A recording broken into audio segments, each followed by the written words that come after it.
Nation. Join us now for Family Mix Mondays with licensed professional counselor Jaketra Bryant. Tune in as Jaketra shows the different dynamics that make up family. Whether you represent the nuclear family, single parent, extended, grandparent, or blended family, Jaketra has tips and advice designed to strengthen your family structure. Source Nation, here is your host, Jaketra Bryant.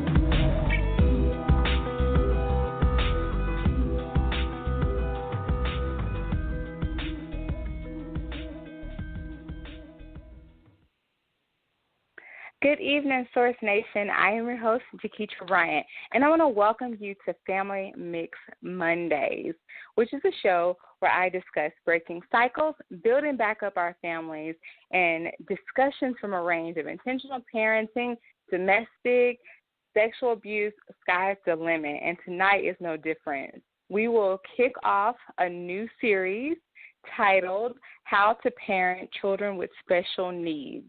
So definitely stay tuned for the entire month as we start this series. So joining me in the studio this evening will be Mora Pressley, and she's going to shine some light on our new series that will be starting. So after the break, stay tuned and join me.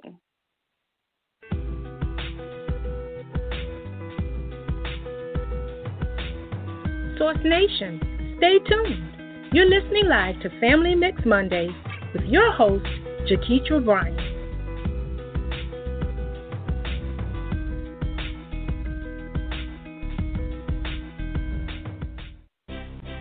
Source Radio Network is just one of the many platforms that is used to fulfill dreams of our listeners and create a purpose that will impact the lives of our communities, cities, and the world. It is often said that great things will happen when a group of driven people work together to accomplish one goal.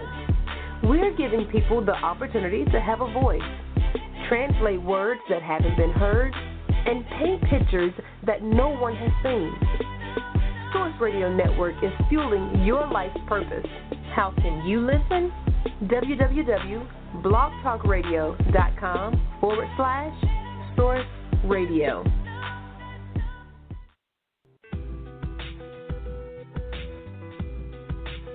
Welcome back, Source Nation. You're listening live to Family Mix Mondays with your host, Jaketra Bryant.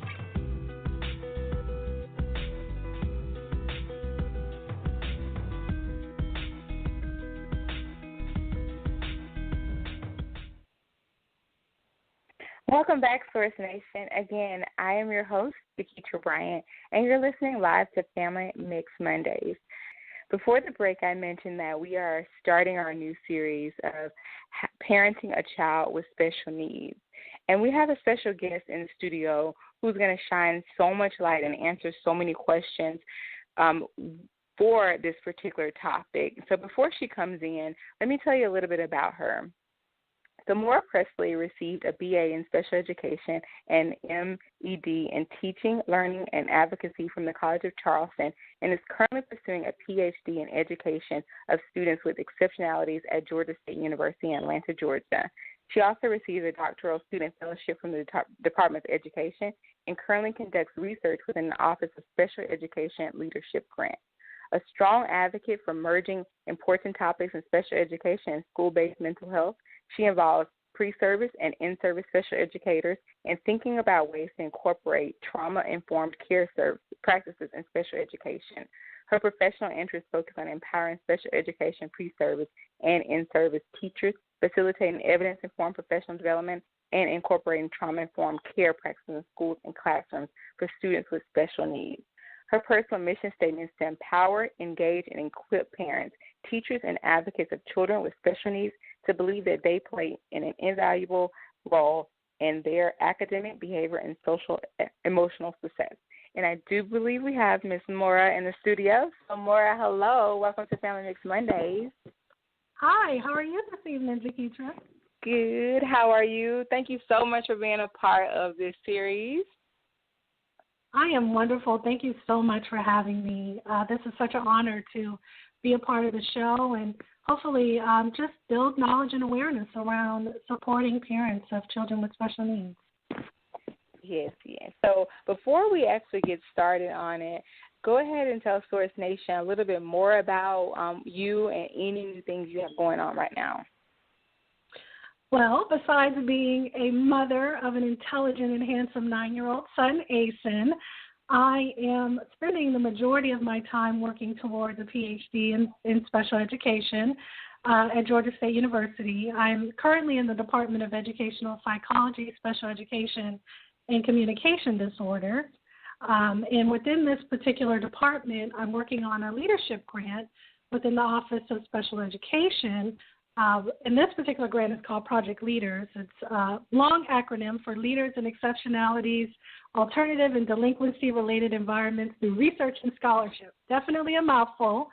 But basically, this particular grant challenges us, me and 5 other people within this cohort, to really think about the intersection between supporting all of those advocates of students and youth with special needs, and how to really merge mental health topics and concepts and bring it into the school setting.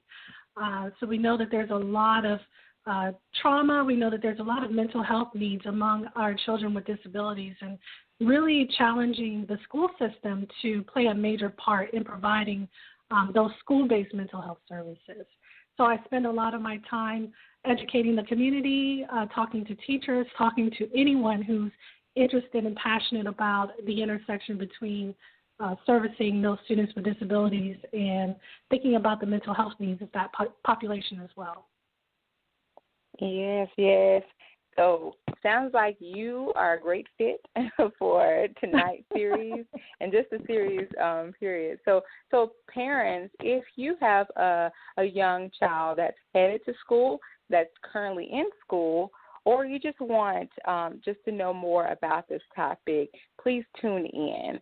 And the number to dial in also, if you want to be a part of this conversation with Mora, our guest, is 619-924-0933 and press option 1. That number again is 619-924-0933 and press option 1. And we'll be glad to take questions or comments that you have for Mora. So Mora, you and I will get started on this topic. And so the series is called Parenting a Child with Special Needs. And so tonight I want to take this from several different angles, but particularly the education within the schools, and just allowing our parents some insight on what certain acronyms may mean, like IEP, or what should they ask their teachers, or what things should they be doing. And so I wanted to kind of give parents that insight. So I want to start off with what factors are important to consider in supporting a child with special needs. Well, to think about that from both the parenting aspect as well as the school aspect, I would definitely say that there's 3 main domains or areas that everyone who's supporting, especially parents, you should think about, and that's the academic, behavior, and social-emotional development of the child.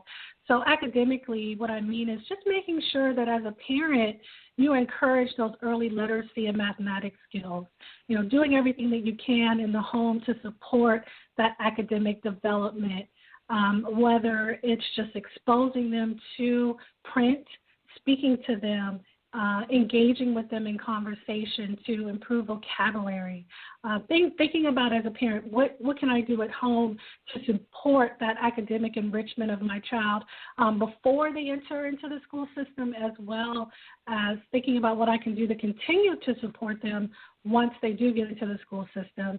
Behaviorally, it means, promoting healthy and positive behaviors.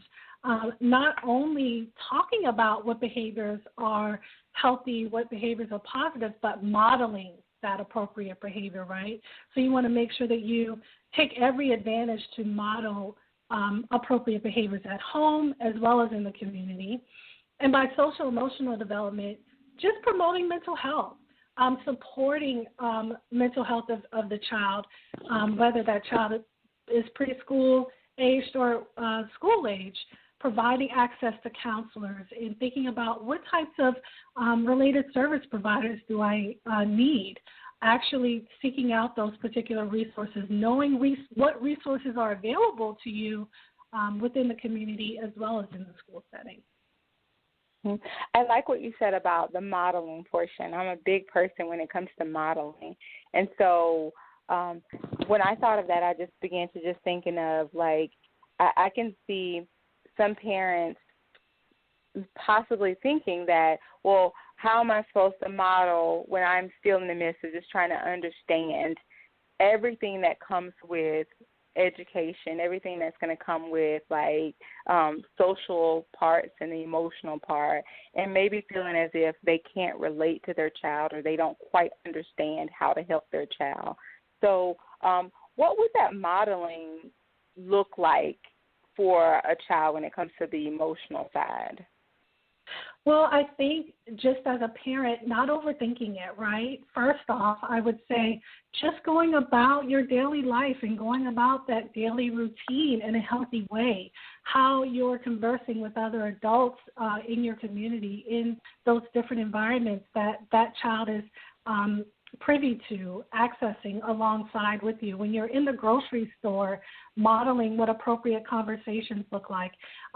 For example, if you get pulled over by a police officer, modeling how that behavior, how do you interact with the person of the authority? It shows the kid, hey, there's people over me that I need to consider, I need to know how to appropriately interact with. And the best way to do that is to have that parent model that behavior.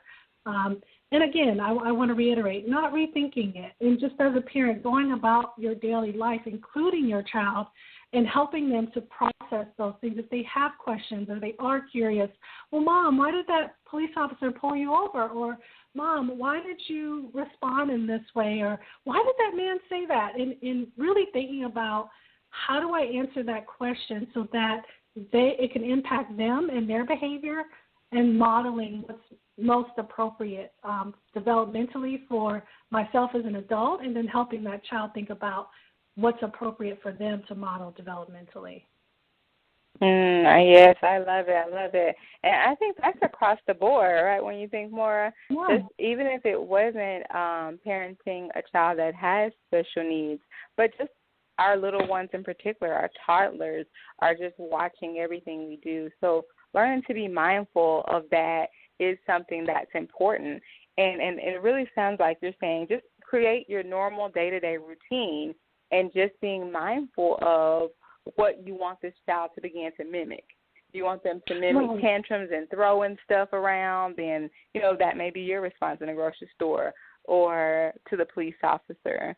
So I'm glad you named some everyday data things that we actually just do just in a normal routine. Right, exactly. And being mindful, again, that child is watching you as a parent, but then also taking the time to really talk to them in their language.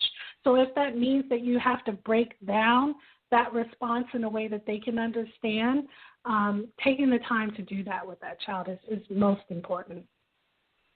I think that's really important, too. I love that. So what types of educational and therapeutic services are available to support a child's development?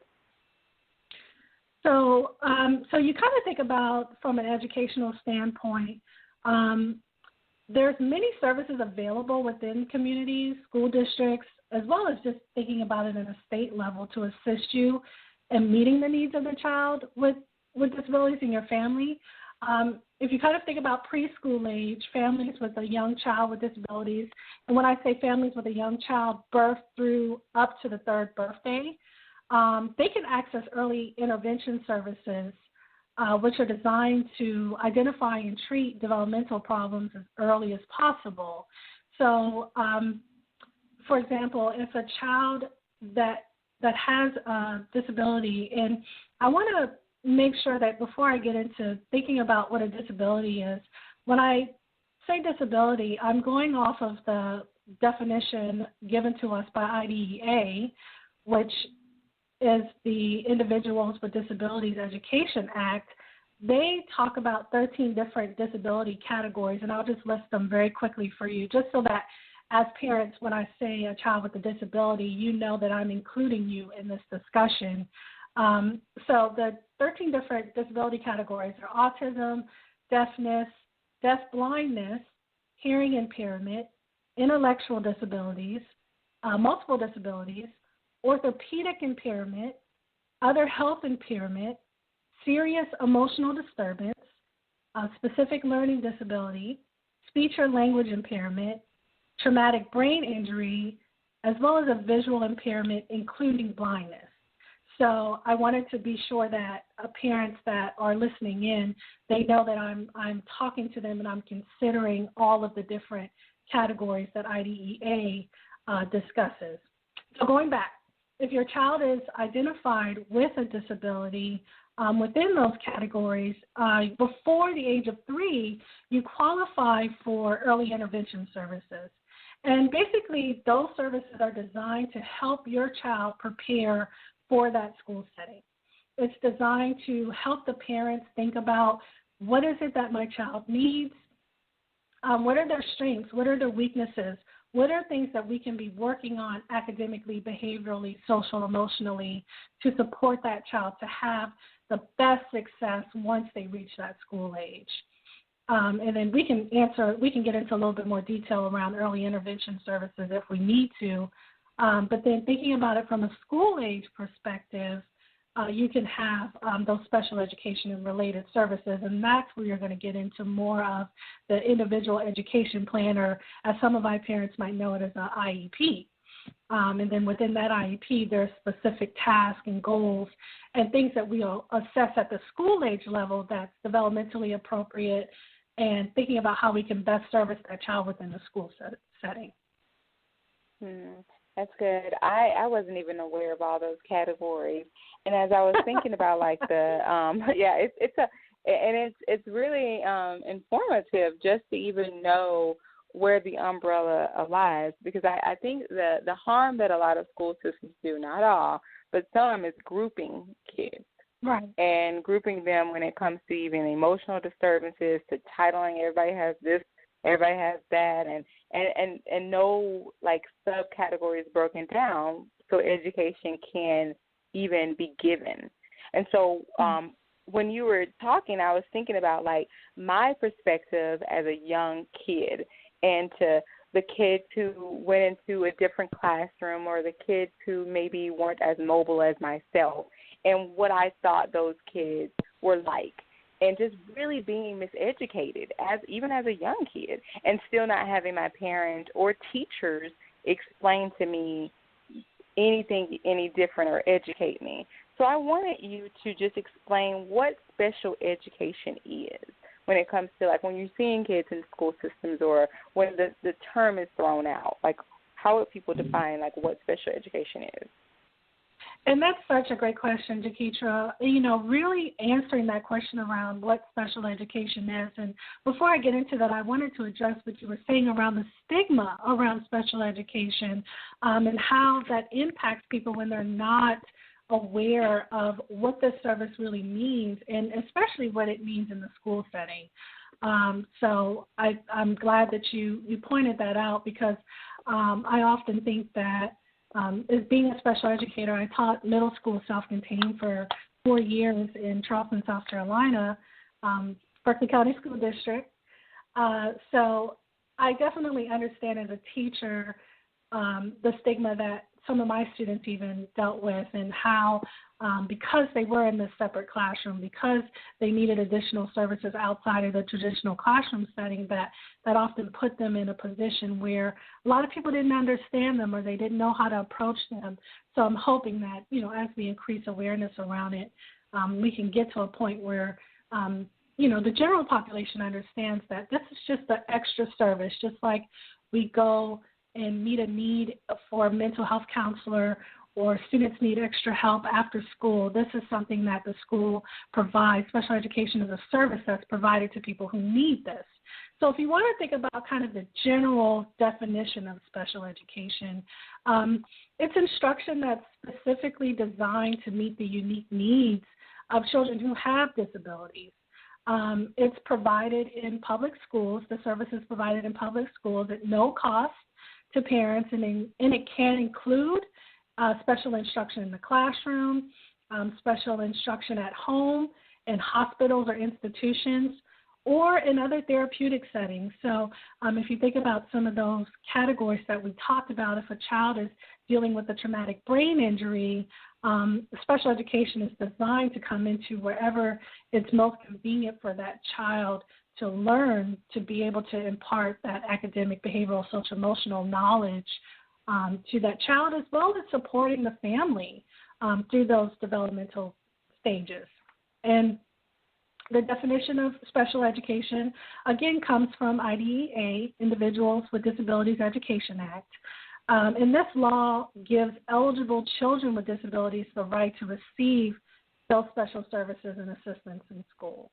And just for numbers' sake, on average, more than 6.8 million children ages 3 through 21 receive special education and related services each year in the United States. And those services are especially designed to meet his or her unique needs that result from having that disability, and then to help that child learn the information and skills that other children are learning in the general education curriculum. That's good. That's a lot of knowledge. And so this is really good. I'm learning so much about it. And so I know hopefully our parents, you are too. And so if you have a question for Ms. Mora, the number to dial in is 619-924-0933. And we are in our series called Parenting a Child with Special Needs. And so the phone lines are open for any questions or comments. But yeah, Mora, that's really informative. Like I really did not know that. And like I said, I remember that as a young child, just having this negative viewpoint. And mostly now that I'm able to kind of comprehend why it was a negative, was because of lack of education, and no one really could give an answer. And then you got the small talk from other middle schoolers, and just talk going around that just wasn't very good and positive. Right. And so I'm glad that we're actually opening it up and being able to talk about this topic. And so I know you mentioned before with the IEP, so I wanted to kind of jump around to that, because that is a term that is often used in elementaries, and I'm not sure if they have it in high schools, but what type of information is included in this IEP, or individual education plan? So within the IEP, and remember that when a child is diagnosed with a disability at the school age level, that service that's provided is all consumed within this individual education plan, or IEP. We in special education love our acronyms. So within the IEP, it really is a guidebook of sorts for parents, for teachers, for anyone in the school setting, including social workers, including physical therapists, including speech and language therapists, anyone that's going to be working directly with that child. That IEP is designed to really lay out the plan for that year for that child. So you asked the question about does it follow that child through high school? Yes, it does. The IEP is designed and implemented per school year, and it's updated every school year as a part of federal mandation. The parent meets anyone that has worked with that child in the previous year or upcoming school year, will meet and specifically design that individual education plan to meet that child's needs. Some of the kind of core things that are included in the IEP would be the present levels of academic achievement and functional performance. This pretty much describes how your child is currently achieving in school. This talks about how your child's disability affects his or her participation and progress in the general curriculum. So in a nutshell, the present levels of academic achievement and functional performance says, here's why this child needs these special education services. And I want to be sure that we don't think of it as this child is in the self-contained classroom and they're just kind of with other people like themselves, and they don't have access to all of the other services that school provides. Special education is on a spectrum and continuum of care. So you can have a child that's in a self-contained classroom because they need that academic, behavioral, social, emotional supports on a very prescribed and structured level. But then you can also have another student with an IEP or what we call a 504 plan, and we could talk a little bit more about that. That's a little bit less extensive, and so that child might have resources. They might go to a resource room where they see a teacher one period out of the school day or for an hour and a half out of the school day where that teacher might provide just some supplementary support services to that child. So going back to what types of information is included in the IEP, you also have your annual goals. So that is based, again, on what the child ultimately needs. What goal as a team are we working towards to make sure that that child is provided? We also look at what types of special education and related services are provided, how much time will that child get to participate with children without disabilities in that school setting, and also transition services. So one of the things we start thinking about in that IEP is what's going to be reasonable and logical for the goals for that child to attain outside of the school setting. So what can we be doing now to make sure that that child is realistically prepared for outside of school setting, when they graduate high school, when they move on to vocational supports outside of the school? What do we need to be thinking about now to make sure that that child accurately progresses on to the next level of his or her life? And again, that's just a few parts. Mhm. Yeah, I know that program is pretty extensive with it, and that too also is another term that's often misunderstood, and I can attest. I'm the first to admit that is one that I was too, until I had to do a little research myself and just asking more questions centered around it. Because you do, unfortunately, you have a lot happening within our elementary schools and our middle schools when it comes to people categorizing and throwing this person here, this person needs to have this plan, and let's hurry and make it happen. And I think it kind of puts a negative viewpoint on why it's actually put in place and how helpful it can be. Exactly. It's really it should be designed to really meet that child's needs and, like I said, provide a guideline to those adults that are going to be working directly with that child. So if you have a really strong IEP, you're setting that child up for success in all of those realms, and academically, behaviorally, social, emotionally. You're really thinking about what's best for this child. What can he or she do? What are their strengths and weaknesses so that we can support this child on every level in the school setting? And as a parent, you are the expert on your child. Don't ever forget that. You should be walking in feeling empowered. You are the expert here. You are sitting at that table among other experts, to say the least. But don't forget that you are strong and that you have the most knowledge about your child versus anyone at that table. So the feedback, the knowledge, all of the information that you can bring to the table is only going to help that child be better supported in the school setting. Yes. I want to shift a little bit, slightly but not much, still on our topic, with some of those particular parents who have just been hit with some of the news from psychologists or education specialists or people within the realm of children that are falling in the category of what you mentioned with the special needs, and what do they now do?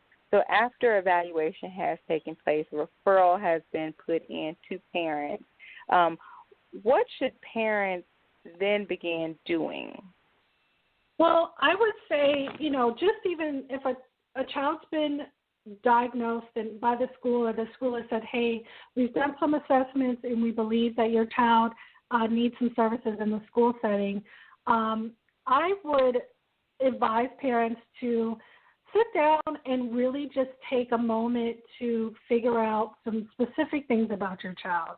And what I mean by that is think about what you need to bring to the table to make sure that teachers, therapists, counselors, anyone that's working with their child is as well informed as they possibly can be.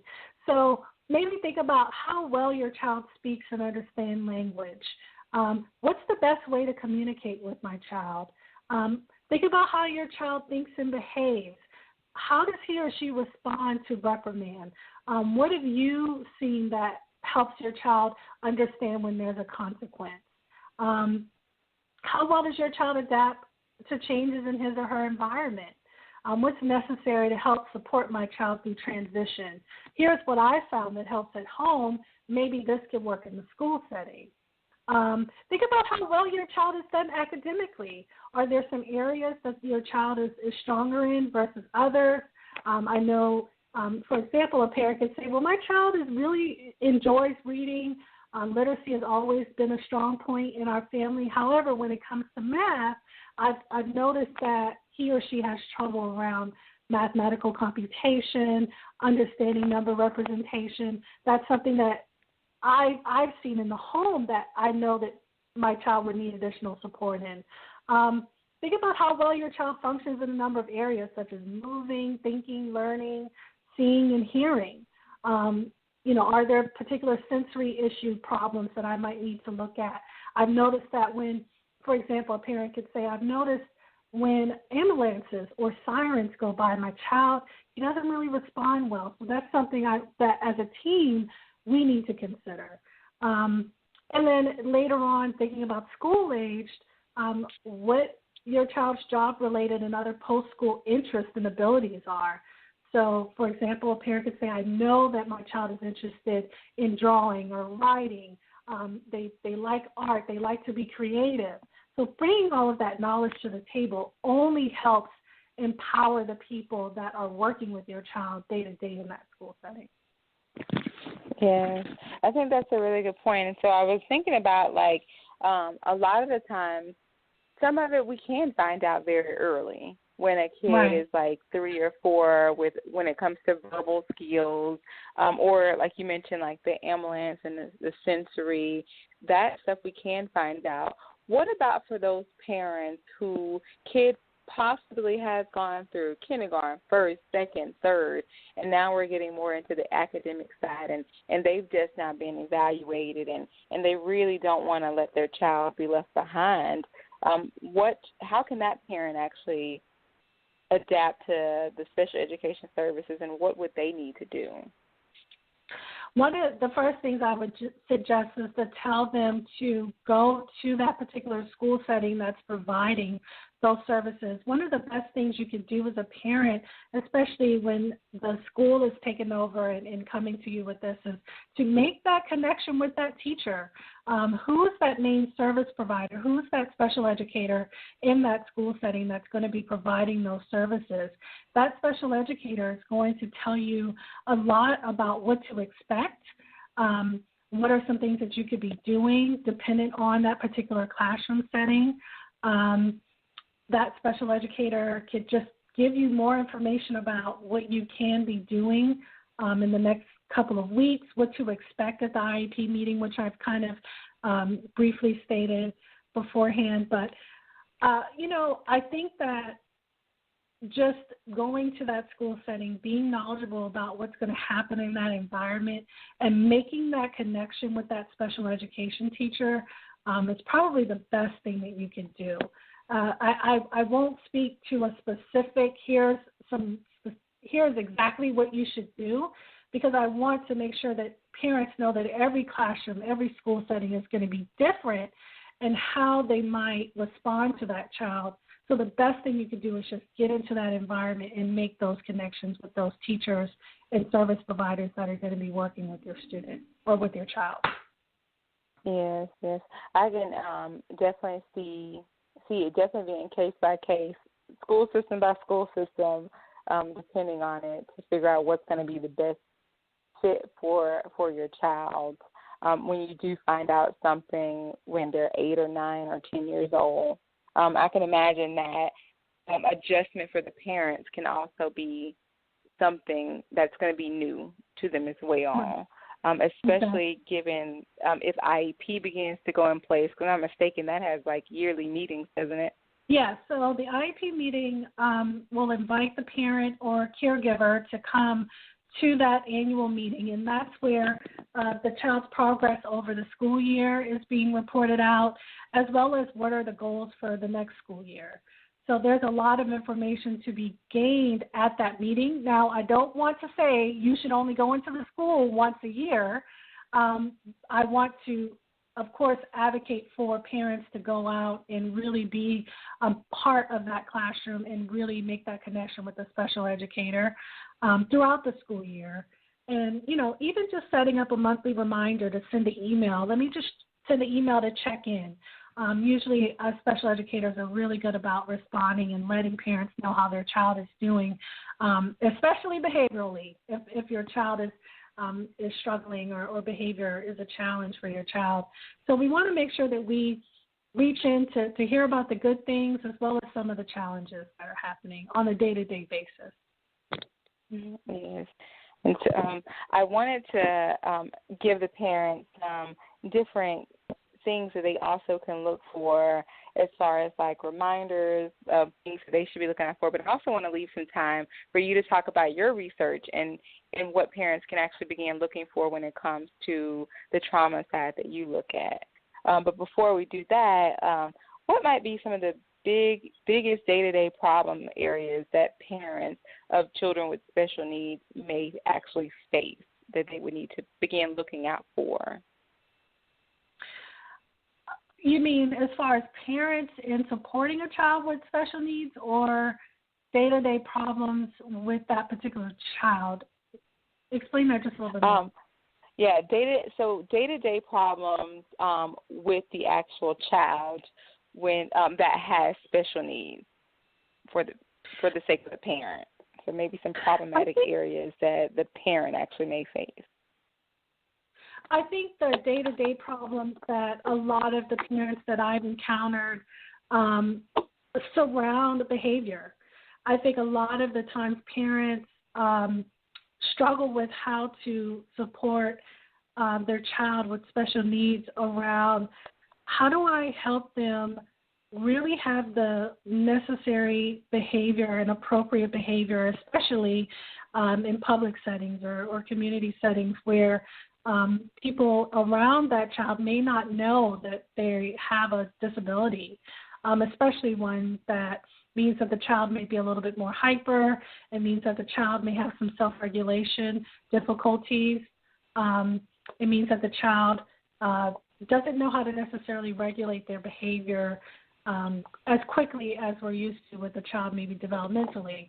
So if you see a child that, looks 9 or 10 years old and maybe is acting like a 2 or 3-year-old, I think parents have a difficult time receiving that support from people in the community because there's that quick judgment. That parent isn't, doing well, or why isn't that parent disciplining that child, or, all of those things that happen in the community when parents are dealing with that child among people that aren't familiar with that child's special needs. So I would say the biggest day-to-day problem is really the way that other parents and other children respond to them as parents and their child with special needs, and automatically judging their parenting skills because that child, they don't understand that child has some special needs and challenges that on a day-to-day it may seem like they're not paying any attention to it, but in reality a lot of parents are just trying to get by and really need that support from members in the community. I would agree. I think it goes just back to the misinformed, the lack of education in the particular area. And so our brain automatically goes to, this kid should be acting this way, and they look this height, or they sound like this, and so their behavior should add up to it. And so I would imagine, like, with the particular areas that parents do have problems in, maybe outside in the grocery store or school, or just church or just any outside things that may have people with this different negative perception. And so what would you think would be some reminders that parents that have children with special needs, something that they would want to be able to hear to just reaffirm who they are or just for support?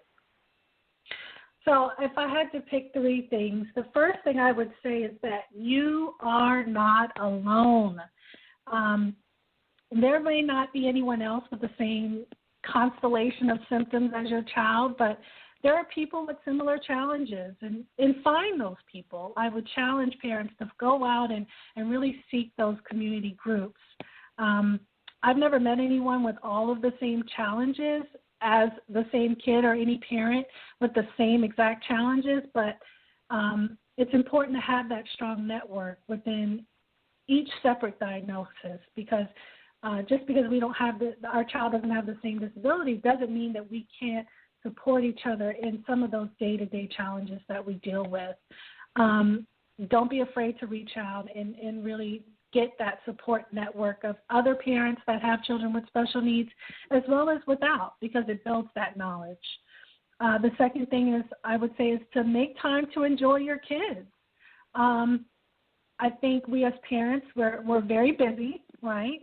And often we're overscheduled. However, while everything on your calendar is important, it's also important to make time to play and laugh and just be silly and enjoy your kids. Read to them, snuggle with them, engage with them, and really sit down and ask them what's important to you. You know, if that means that we're playing Legos for 3 hours, then we're playing Legos for 3 hours, especially for parents that have children in unfortunately, that have to be in hospital settings for a long time. So try to make those memories outside of the hospital setting as much as you can, for example. And then lastly, trust your instincts. You know your children best, just like I was saying earlier. You are your child's strongest advocate. Doctors, teachers, and therapists, they're all fantastic and wonderful resources. But if you don't feel like you're being heard or your child's needs aren't being met, it's very reasonable to get a second opinion. Don't be afraid to fight for your child and their needs. And remember, while the professionals are experts in their areas, you are the expert on your child. Mm-hmm. I love that. That's my saying as well. Everything gets so thrown around often. I sound like a broken record with that, but I'm still like, that's been like a lot of experiences that I've had where I've had to come in, literally say that, like, you know, why wouldn't I know my child best, or why can't I paint this full picture and know what this person needs? And so I think it's really good to have parents be supported, have them be a part of groups, have them be a part of just being heard and normalizing the home environment as much as possible, because this, too, is something to adapt to, and that they're trying to adjust as well and maintain what's best for the child as well as the household, as well as maintaining work and just a whole lot of things to juggle where they would need support in. And so I wanted to leave time, Mora, for you to talk some about, like, your particular study and your research that you're doing where you're incorporating trauma-informed care in schools and classrooms for our special needs population. Could you speak briefly about that? Sure. This is something that I have been very passionate about for the last few years here. I think that all of us as parents, as advocates, as teachers, anyone that's working with children, especially our children with special needs, understand the role that trauma and trauma exposure plays in the life of a child. I think, you know, when we think about trauma, we understand that trauma can mean a variety of things, right? So if you think about the ACEs study, the Adverse Childhood Experience study by Folletti and colleagues in 1998, which was a huge, huge seminal study that made the direct correlation between trauma exposure and later outcomes for adults. And so it really started getting a lot of service sectors thinking about what does the role of trauma exposure play in the life of children, and how can we as service sectors, especially in the education field, really put resources in place to help our children cope with trauma? We know as educators that we can't necessarily go into the homes and change those environments, but what we can do is support our kids at the school level to help them really recover and build those coping skills that are necessary for academic, behavioral, and healthy social-emotional development. So my research is really looking at the intersection between trauma exposure among youth, especially those with disabilities, and bringing trauma-informed care into the school setting. And so SAMHSA, which is the Substance Abuse and Mental Health Services Administration, again with the acronyms, defines trauma-informed care as an organizational structure and treatment framework that involves realizing, recognizing, and responding to the effects of all types of trauma. So my research is, I'm so excited about it, really just empowering teachers, empowering special educators, informing school staff to really be knowledgeable about the effects of trauma and helping to support our youth as they go through the school system as they're dealing with and coping with trauma. My dissertation study, which I am currently working on, will survey special educators and paraprofessionals around the types of trauma-informed care practices and supports that they're incorporating into the classroom.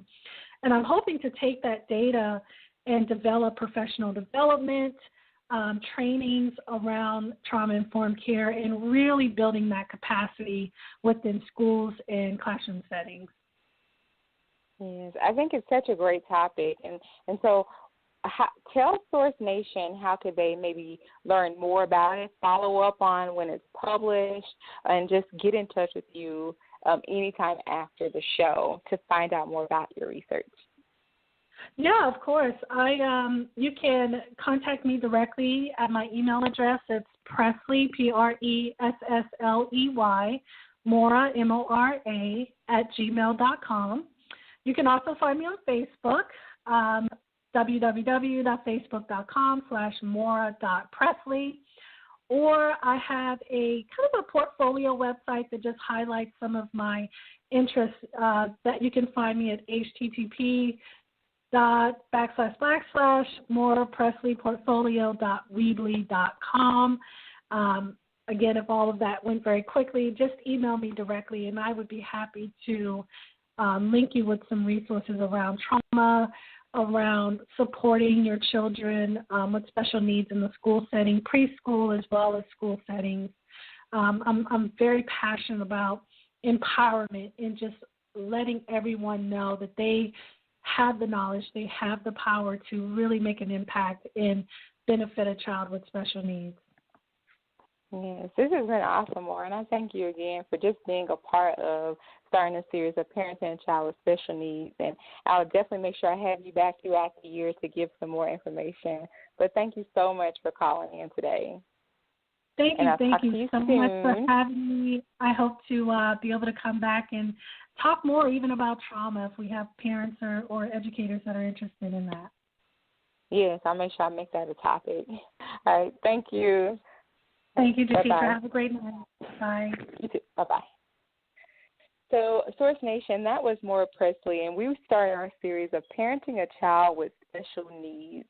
And so I want you to tune back in next week as we have parents and other education field that's going to really shine some light on this topic. And I want you to tune back in for Family Mix Mondays and join me next week. Thank you.